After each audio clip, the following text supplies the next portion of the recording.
এদিকে ইনকিলাব মঞ্চের মুখপাত্র শরীফ ওসমান হাদির ওপর হামলার প্রতিবাদে দেশের বিভিন্ন স্থানে বিক্ষোভ মিছিল করেছে বিএনপি, জামাত ইসলামী সহ বিভিন্ন রাজনৈতিক দল। পাশাপাশি ছাত্র সংগঠন সহ বিভিন্ন সামাজিক সংগঠনও বিক্ষোভ মিছিল করেছে। অন্যদিকে ওসমান হাদির ওপর নৃশংস হামলা ও গুলিবিদ্ধ হওয়ার ঘটনায় বেনাপোল সহ সীমান্ত এলাকায় সতর্কতা জারি করেছে বিজিবি। বিস্তারিত ইমরুল কায়েসের ডেস্ক রিপোর্টে। দুর্বৃত্তের গুলিতে মৃত্যুর সঙ্গে পাঞ্জা লড়ছেন ঢাকা ৮ আসনের সম্ভাব্য প্রার্থী ও ইনকিলাব মঞ্চের মুখপাত্র শরীফ ওসমান হাদি। তার উপর নৃশংস হামলার প্রতিবাদ জানিয়ে সারা দেশে বিক্ষোভ মিছিল, প্রতিবাদ সমাবেশ পালন করেছে বিভিন্ন রাজনৈতিক দল। বরিশাল নগরীর অশ্বিনী কুমার টাউন হল চত্বরে হাদির উপর হামলার প্রতিবাদ জানিয়ে সমাবেশ করেছে জেলা বিএনপি। এ সময় সদর আসনের বিএনপি প্রার্থী মুজিবুর রহমান সরোয়ার সহ দলীয় নেতাকর্মীরা উপস্থিত ছিলেন। বিএনপির কেন্দ্রীয় নেতা ও নাটোর ২ আসনের প্রার্থী রুহুল কুদ্দুস তালুকদার দুলু নেতৃত্বে সকালে নাটোরে বিক্ষোভ মিছিল হয়েছে। মিছিলটি কেন্দ্রীয় মসজিদ চত্বর ঘুরে একই স্থানে এসে শেষ হয়।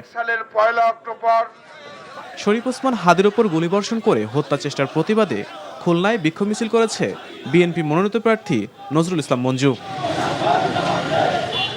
দুর্বৃত্তের গুলিতে আহত ওসমান হাদির উন্নত চিকিৎসার জন্য সহযোগিতার কথা জানান স্বাস্থ্য উপদেষ্টা নূরজাহান বেগম।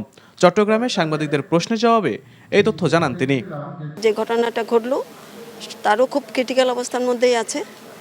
তো এটা আমার মনে আমাদের বাংলাদেশের সকল মানুষ এইটা অন্তত আমরা বিশ্বাস এই ধরনের ঘটনা হওয়া উচিত নয়। ওনাদের যদি সহায়তার দরকার হয় তখন ওনারা বললে তখন সরকার বিবেচনা করবে, তাই না? সরকারের দিক থেকে সরকার বলেছে আমরা তাদের সহায়তা করব। ইনকিলাব মঞ্চের আহ্বায়ক ওসমান হাদিকে ঢাকায় গুলি করে হত্যা চেষ্টার প্রতিবাদে তার নিজ জেলা ঝালকাঠিতে বিক্ষোভ ও সমাবেশ করেছে জেলা বিএনপি। একই দাবিতে বিক্ষোভ মিছিল হয়েছে ময়মনসিংহ, খাগড়াছড়ি, কুমিল্লা, মাদারীপুর, ঠাকুরগাঁও, সিরাজগঞ্জ, ফরিদপুর, টাঙ্গাইল সহ দেশের বিভিন্ন স্থানে।